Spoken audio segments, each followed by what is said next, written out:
Hey, thanks for joining me. I'm kind of frustrated at myself because I have been reviewing the Fathom comic, but you might be going, well, when the hell was the last time you did that? This is issue 4. I've done issues 1 through 3. And issue 3, I think, I just went back and checked. It was like a year ago, way back in the first month or two of my channel. I was reviewing Fathom, and then for some reason, I just kept getting pulled away and distracted from continuing the series. And it's been a year since I continued. And I think of it all the time. I'm like, I got to get back to Fathom. I got to keep going. I was having so much fun with it. Michael Turner's artwork is so good. And it's like the perfect mesh and combination of the right artist on the right book, doing the right kind of thing, the right inkers, the right colorists. It's just a perfect balance of a comic, and I need to get back to it. And I just kept putting it off like a dummy. So I'm like, we're gonna fix that. We're gonna do issue 4, and I think we'll do issue 5 too. We're gonna do 2 issues, and I'm gonna finish up the first main story of Fathom in short order, not put months and months in between issues. It's such a great book. Where I talk about this with Battle Chasers and Danger Girl, where that's, Joe Mad on Battle Chasers is like the right artist on the right book doing the right kind of subject material. Same thing with Danger Girl, J. Scott Campbell, drawing the exact kind of book he should. And they're all creator-owned, books that they made. This is Michael Turner's Fathom. This is his book, his interests, focusing on the things that he does well. And for those of you who don't know, Michael Turner died some years ago. He had cancer. It was announced that he had cancer, and then for a long while, it seemed like there was a stretch where they were saying he was fine and cancer was kind of in remission. And then it seemed like one day, boom, they're just like, they announced he was dead. And it was really sad. It was really miserable because he was an artist. It was like he was in his early 30s at the peak of his career, drawing books that everyone loved. And it's just like cancer just took him. And the kind of stuff we could have seen over the years of what he could have done, what he could have accomplished, stuff we'll never know. I hate it when there's kind of stories like that. As we all know, as of this recording, a week ago, comic creator Ed Piskor, he's no longer with us. And I think of all the shit he could have done. And then Michael Turner passed away. There's been a lot of creatives in recent years that have just kind of passed along, and it's just miserable to think about. But enough of that. We're going to celebrate the work, and we're going to celebrate the incredible art of Michael Turner. And we can't leave out inks by Joe Weems. He's one of my favorite inkers in comics. He's got a very sharp, like razor sharp, precise style, a very kind of sketchy ink style. I've talked about before how, if you watch my channel, you know that Mark Silvestri is one of my favorite artists of all time. And his best stuff tends to be the stuff where Dan Green inked him on Wolverine.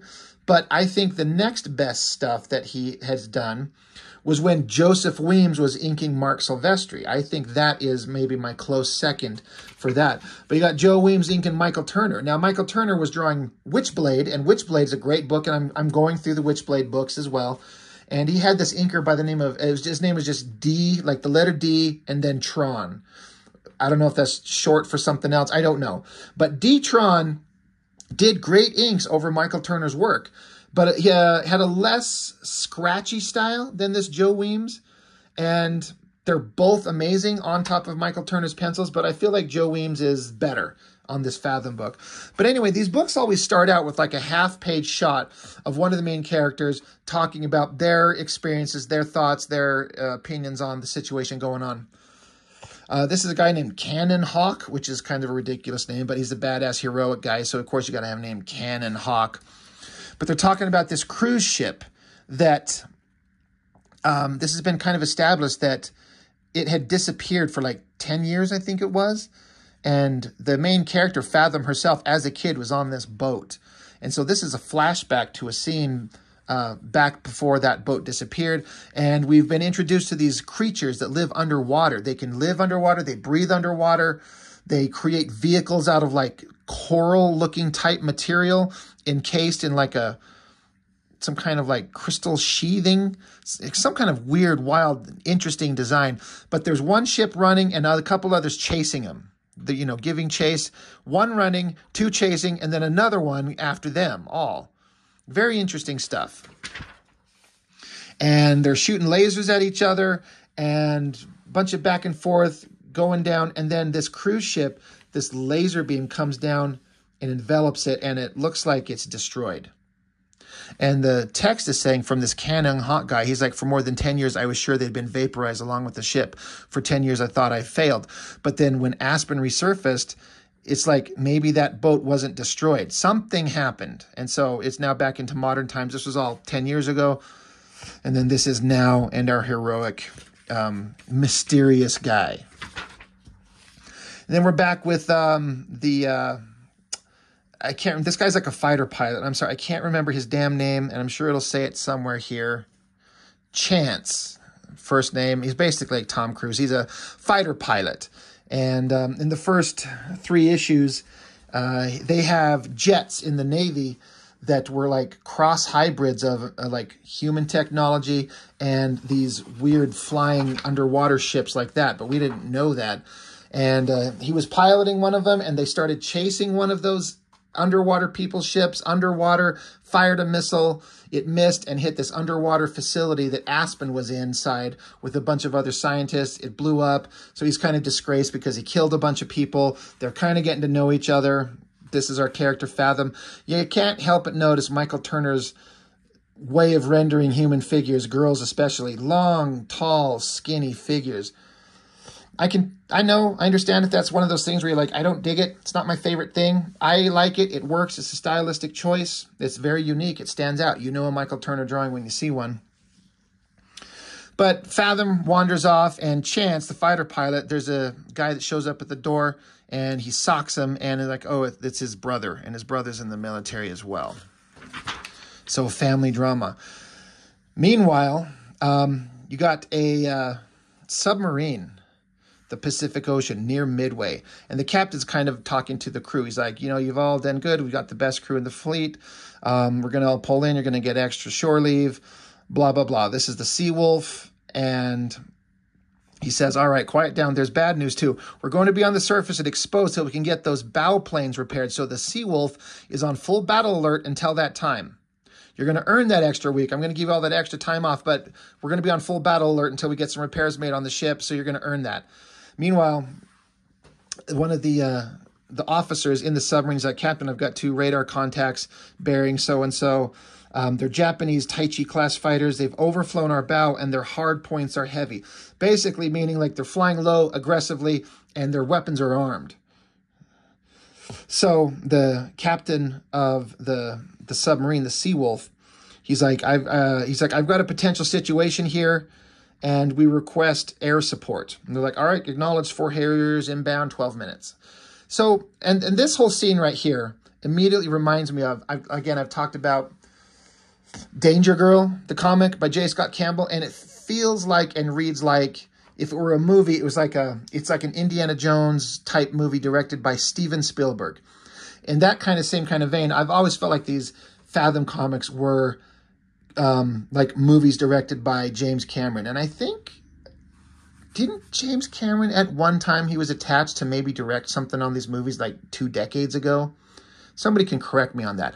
But it reads like a James Cameron movie, like The Abyss or Terminator or Aliens. It just has that kind of feel. I don't know why I always felt like this is just like a James Cameron type movie back when he made movies that were interesting besides when he got locked in on this Thundercat Smurf Island Avatar bullshit. Anyway, back with Fathom. She's out wandering around, going into this shop. And Canon Hawk, the guy from the beginning, he's watching her from, secret. He's trying to he knows her. He's trying to keep an eye on her. And then just out of nowhere, 3 guys show up, grab her, inject her with something, knock her ass out, throw in her van, and take off and are running away with her. And that's a lot to happen on one page. I got to give it to him for the storytelling. I actually need to incorporate more of this. I would take a scene like this and spread it out over 3 pages because my dumbass has a hard time shrinking down and compressing storytelling into a single page. Like, we don't need to waste pages on this. Just show it. And Michael Turner likes to do a lot of small panels, and he gets away with it because he can make what you're seeing clear, and you can tell a lot. So she's at a like a restaurant, talks to a dude, gets jumped, injected, thrown into a van, and now they're down the road running away, and our heroic Cannon Hawk guy sees a motorcycle, so he's going to give chase. So he takes off, and then somehow he ends up on a top of a cliff, and the bad guys who took her are down on the ground, and we see more of those coral-type vehicles. So these guys that took her are part of the underwater alien race. So they're running off with her. So he's like, well, shit, I guess I got to go get her. So Cannon Hawk pulls a Tom Cruise in Mission Impossible, got this giant cliff face, riding his motorcycle right off the edge. Boom, takes off, dives into the water, splash, the motorcycle explodes. And then the guys who abducted Fathom, they say there are walleyes on the beach and in the water. And they're like, that's not our concern. We've got the girl. Let's go. I think it's funny that these underwater people called the surface dwellers walleyes. That's really funny. It's really clever. And then this kid, he'd met Fathom. I mean, it's not her fucking name. It's Aspen. I keep calling her Fathom. Forgive me. He met Aspen in some earlier issue, and he's like, wait, I recognize that girl. Those guys are taking her. Meanwhile, so they got her down, and our heroic Cannon Hawk guy, he jumps up out of the water, decks a dude in the face, grabs her, and takes off on one of these, like, coral, like, wave runners. And then here's Michael Turner. He can do a big double-page spread of some impressive imagery. Looks great. I love how it's tilted down. The perspective on this thing is coming towards us.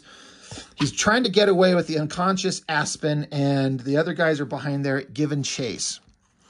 Awesome.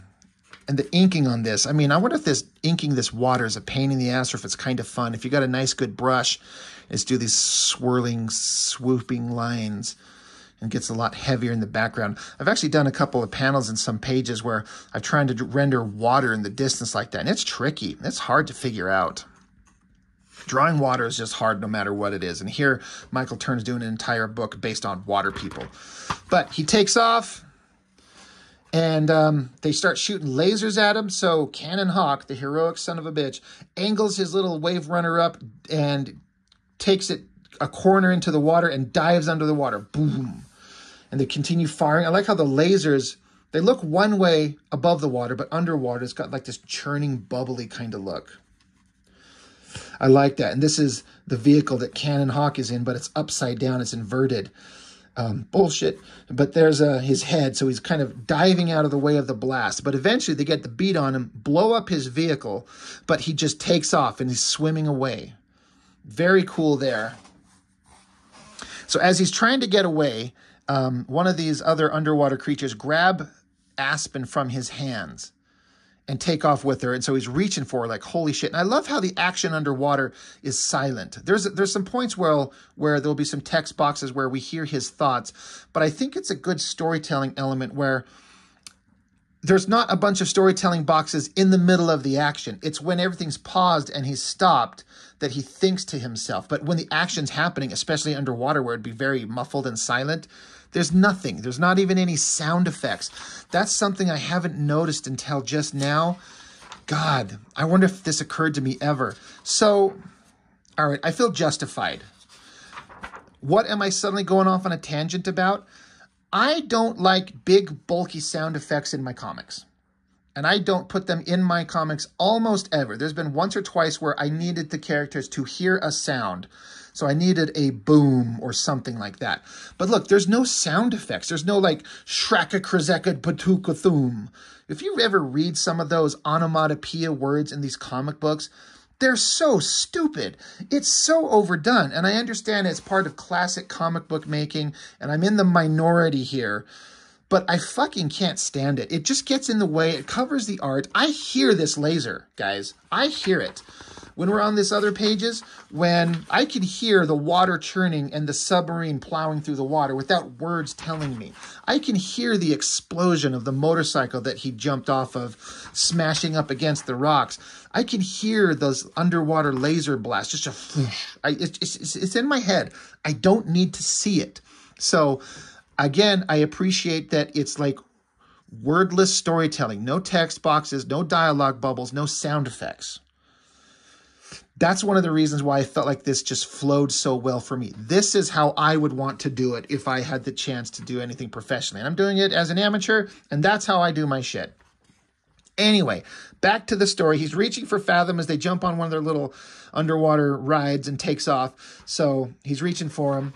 And then this is one of these cool moments. First off, I love the panel layouts and I love the coloring. It feels like it's underwater, like it should. And Michael Turner draws this underwater like these. Like if you're drawing underwater, it's kind of like drawing in space. You could really cheap out. And just like if you're in space, it's just black background with stars, maybe a circular object in the background to be a moon or a planet or a sun, right? Easy to pump out pages. A lot of times if you see people underwater, it's underwater. You can't see anything. And that's very true because water obscures anything in your vision unless it's really close. So you can get away with not putting any fucking backgrounds underwater. Oh, hell no. Not Michael Turner. You got all this ground stuff, these underwater plants, bubbles and stuff. It's so great. Michael Turner was fantastic. So our heroic son of a bitch, Cannon Hawk, I love this move. I'd never seen anything like this. He does this swipe with his hand, this motion, this swoosh, and it's like a underwater slice of energy, right?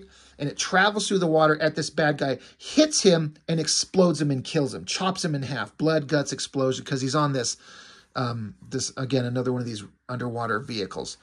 Punches the bad guy, slams him into the ground, holds him by the throat, charges up another energy ball. So clearly, if this may or may not be the first time we've really known this, maybe, but this Cannon Hawk guy, he's a member of these underwater people, but he's not part of the bad guys. Charges up an energy ball, and it kind of puts him into a hypnotism state. And he's like, I can extract information from this guy now. I know what's going on. So we get this awesome shot of his head. And now we get some text boxes. Well, now that everything is paused and waiting, he can think about what he's going through and what he's going to do. It's appropriate now that the action is done. I think this shit is great. It's just such a great little action scene.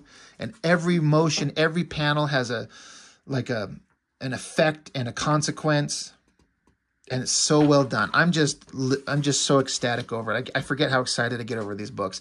Speaking of something that I was excited for that was like a giant failure, Darkness and Batman crossover drawn by Mark Silvestri. You bet your fucking ass I'm on there. I'm on board for that. I think I've already reviewed it, and I was pissed because Silvestri only drew like 4 pages, and they handed it off to David Finch, who's no slouch now, but back in the day, he was kind of fine.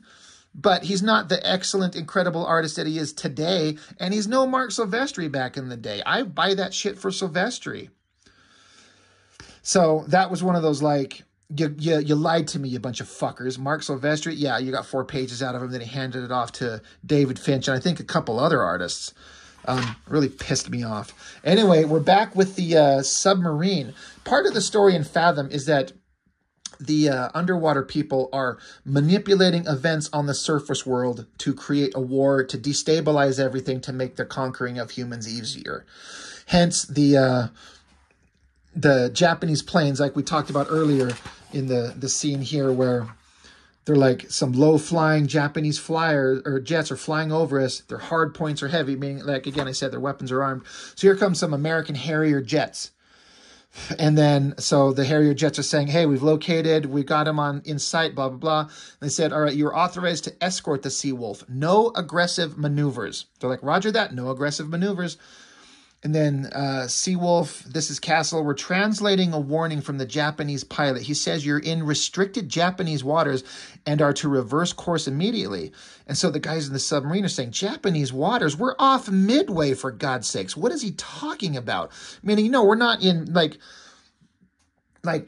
every country that borders on the ocean has a certain amount of miles that they get to claim as part of their land for like a buffer zone, like a neutral zone in Star Trek, right?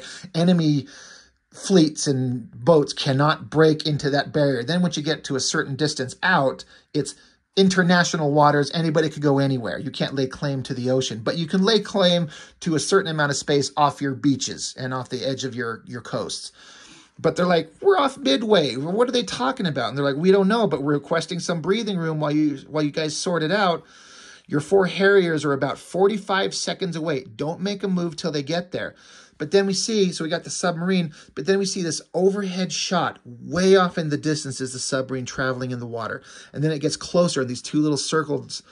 And then as we get closer, the circles get closer until this close-up shot. It's a targeting reticle thing. Is that the right term? Locked on to the sub. What the fuck is locking in? We got a satellite made of that same coral material. I think this is the first time we see that the underwater race has shit in fucking orbit. And then they pull a Death Star maneuver where it shoots a beam, and you can see that there's 3 beams converging into a single point. Here's this satellite here, is this here, but then there's a beam off in the distance on the other side of the planet here, and another one here, forming an energy ball, and then that energy ball strikes down, hits the submarine. Now, we saw that in the beginning with that, the passenger ship, the cruise liner that was vanished for years. But in this case, the Japanese pilots are there, and they're like, pull up, mother of God, where did that come from? Even the Japanese pilots are like, what the fuck is that? Meanwhile, seconds later, the Harriers arrive, and all they see is the submarine exploded and Japanese jets on the scene. They're like, we have visual. The Seawolf has been torpedoed, and it's going down. We have 2 Japanese Taichi class fighters. Advise. They're like, splash 2 rebel, repeat splash 2, which means shoot him down, splash him, like put him in the water. They're like, roger. The Harriers fire missiles. So the Japanese pilots are like, attention, you know, Americans are firing at us. Boom, boom. The Japanese pilots are shot down. And so the American Harriers, they're like, confirmed 2 splashdowns, no ejections. The Seawolf needs rescue vehicles. Meanwhile, back at a Pearl Harbor naval base, this Admiral Maylander, he gets a call. He's like, I see, God damn it. Like, shit's escalating. 2 countries are at war now. If that shit happens, you're at war. But it's miscommunication because none of them understand that there's fucking sea people shooting lasers from space trying to get the United States and Japan to be at war. Then we're back with, like, after all this type of shit, I'm kind of not interested in these boring other side characters. The brother, Chance, the Tom Cruise pilot, and his brother, they're talking. They've got some strained relationship. Hot blonde girl that's a friend of Aspen. Meanwhile, we get Easter Island, and then there's this text from this main villain guy, Killian. I don't know if we've actually been explained to him that he's a villain. I think we do know at this point. But he's just kind of talking about what he's doing for his people. There he is, spreading his arms wide, and he's got a whole army of them out here and vehicles. He's got strength. And he's like, with these men and women on my side, I will see my dreams accomplished. Basically, not letting, you know, humans and surface dwellers rule the world. And then he's like, our time has come. And then he's got some big giant machine. And if we know anything, it's probably a laser to shoot into the sky, right? Who the fuck knows? Pretty awesome shot. And like penciling in all this rocky formations, and then Joe Williams coming along and inking that shit. Time consuming, but fun. Looks great. And again, the coloring, loving it. The angle tilted at the side. To be continued. That is the end of issue 4. I love this stuff so much. I assume you could probably tell by how much I spend going over how exciting and fun all of this stuff I find it to be. So well done.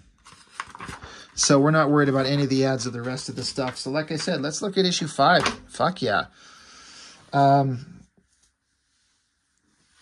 Good cover. Again, I was just looking like Michael Turner takes the opportunity to draw dolphins, and this is the thing. He'll find an opportunity, Michael Turner will, to draw all kinds of vehicles. Like I was just showing in issue 4, where 1, he's drawing cruise ships that look exactly correct.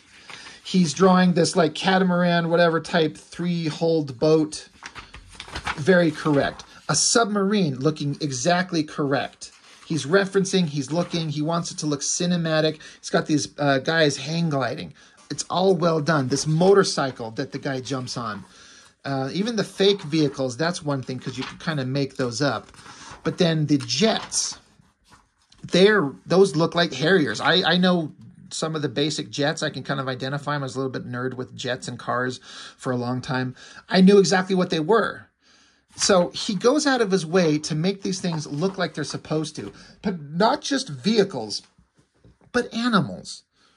He didn't fake it. I always default to this, and I know you all probably are sick of it, but imagine this cover by Rob Liefeld. Imagine the dolphins he would draw. He would not bother to look at one fucking picture. He's like, oh, there's just kind of like a tubular shape, and they got a nose and some fins, and they probably got a belt of bullets and some shit and some guns strapped to them too, which would honestly be pretty fucking cool. Anyway, once again, we start out with this half-page shot of a guy's head. This is the brother of the pilot. Says that he wanted to be a pilot, but he failed it because he's got shitty eye exam. It failed, so he went on to be in like military intelligence. Look, I bet you Michael Turner even like super researched how to draw the military uniform, the pins, I don't know what these things are called, but on the shoulders, and then the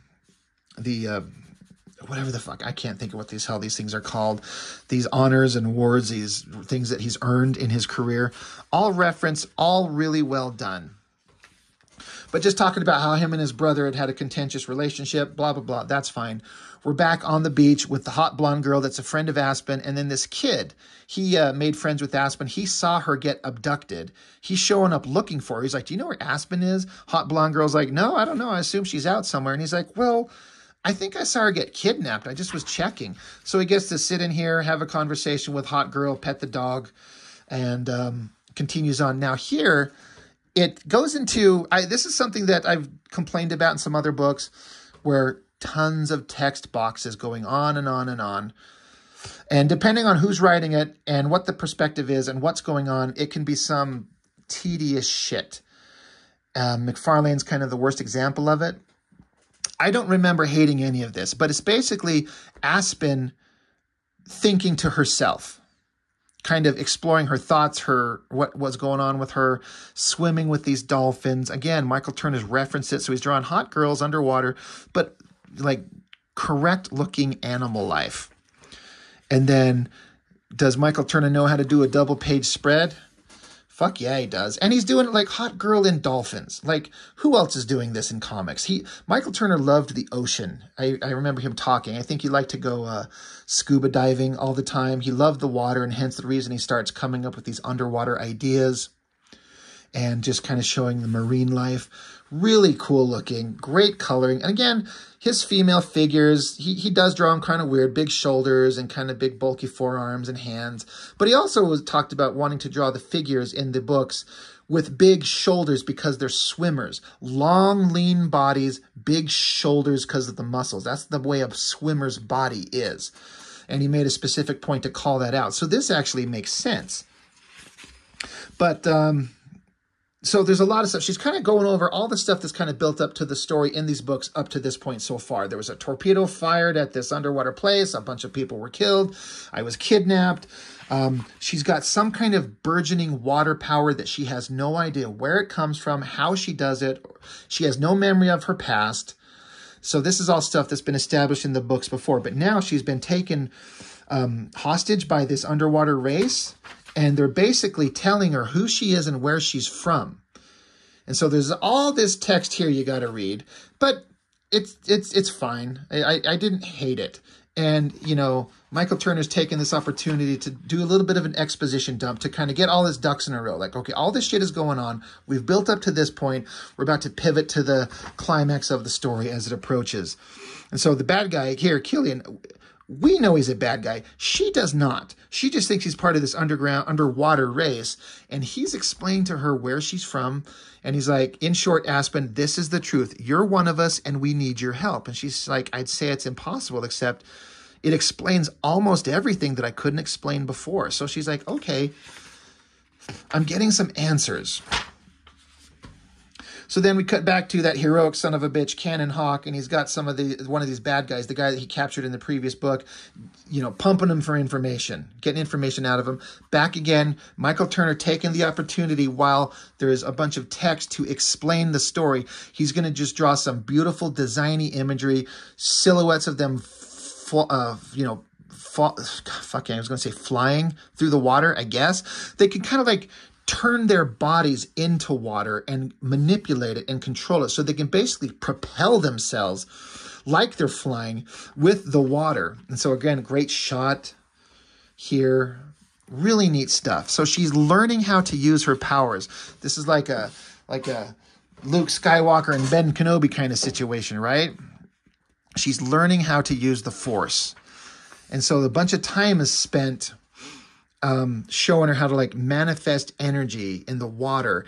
I always love this shot as she's like floating above the water, but causing it to like manipulate around her, almost like she's like a force field around her. She can pull up the water, she can move it, she can manipulate it, she can plasticize it, she can vaporize it, she can do all kinds of cool shit with water, and she can just control it infinitely. And just she's part of this underwater race. And again, Michael Turner taking this opportunity, like on this previous page, where just really beautiful designy stuff to make an attractive looking page. Another one here where she's got this kind of look of surprise as she's like manifesting her powers. I love the hands. It looks really well. And then this great face shot and the inking on this hair. I've been chasing these ink lines forever in my life, trying to get this stuff to look like that. I love the lush eyes, the nose, the mouth. And again, the coloring is just killing it. I think it looks so great. Even like, look at the coloring on her face, how it's like the light through water effect. You can almost just see like that wavy water effect on her. But she's being shown how to use her powers by this bad guy, but she doesn't know it's a bad guy. So she's being manipulated by this guy. And the Cannon Hawk, that heroic son of a bitch, he's getting this information out of this guy who's telling her, he's like, Killian's training her to be a killer. And he tells her where she's at. She's like, the bad guy's like, she's on Easter Island along with a couple hundred of Killian's finest. So shit, how do we get her?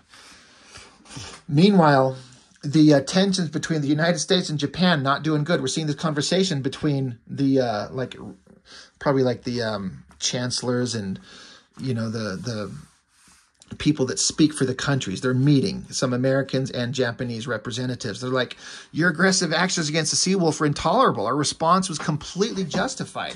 The Japanese guy saying, well, forgive me, but perhaps I was unclear. Recordings confirm that our pilots were given no orders to fire on your submarine, so we will not concede that they did fire. They're like, well, how do you explain the sinking of the submarine? How do you explain the loss of 200 sailors? And the Japanese guy says, Japan is sorry for your loss, but our explanations are not our responsibility. In the absence of hard evidence, we will not accept blame for something we didn't do. American guys are like, hard evidence? The Sea Wolf was sunk in open water. The only craft within 100 miles were 2 Japanese warplanes.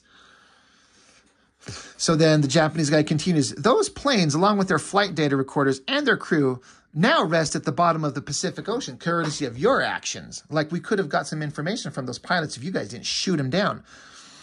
All the while this conversation is going on, we see some F-117 stealth fighters being launched. Again, Michael Turner went out of his way to make sure these things look exactly correct. Probably traced, don't care, they look great. And they're approaching, there's this Japanese base on an island somewhere. So it's almost like Pearl Harbor in reverse. There's an island and military base and kind of a sneak attack. And the American pilots come along and bomb the Japanese base in response. And basically they're like, our countries are about to be shortly at war, right? And military admiral who gave the orders, he's just watching on. The Japanese flag burning on fire. Really cool imagery. Really well done. Great inking, great coloring. Meanwhile, pilot guy, Chance Calloway is his name. He's drunk and he gets approached by some other government guys. And once again, that heroic son of a bitch, Cannon Hawk, he shows up, takes out these government stooges, rescues Chance. And he's like, I need your help. We got to go rescue Aspen. Let's go. Meanwhile, back on Easter Island, we see Killian and a female figure. It's a different female warrior that's part of Killian's tribe. And we see someone strapping some gear onto themselves. And they're like, you're taking her into battle already? She doesn't know enough. She's never been in the field. And like, no, she knows a lot more. She's very powerful. This will be the experience she needs. We'll see how it goes. Don't worry. And then so we see off panel, it says, it's okay. Double page spread. Here's Aspen. She says, I'm ready. Now she's dressed in the garb of the underwater people. Love this shot. Love the face, the hair, the cool rocky textures in the background.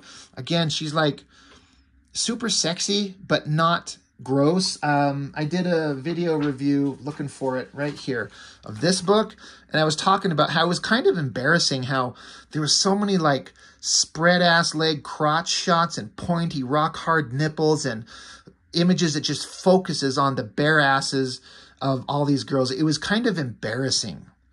Well, here you got Michael Turner doing a Fathom comic, and he was known for drawing the sexy babes. But there's no rock-hard nipples. There's no focuses on bare asses of all the girls.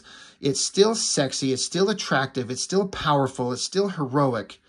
But it's not cheesy and kind of embarrassing. That is a great double-page spread. Once again, I got to call out how much I love the colors on it.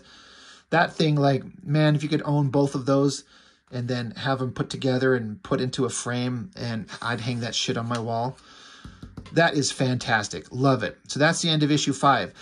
Aspen Matthews, who's the good guy, the hero of the book, but she's basically under the control and manipulation of the bad guys, but she doesn't even know it.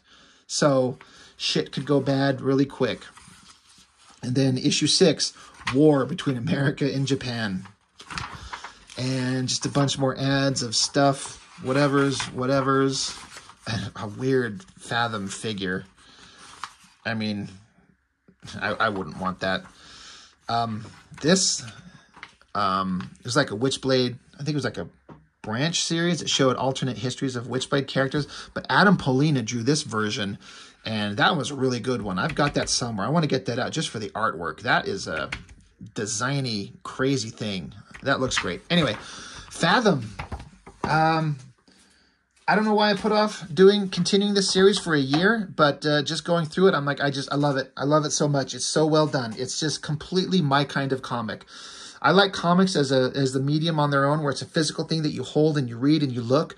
But I also like, there are certain books that pull off where it's almost like a cinematic experience. It's like the best sci-fi movie that you've never seen ever made.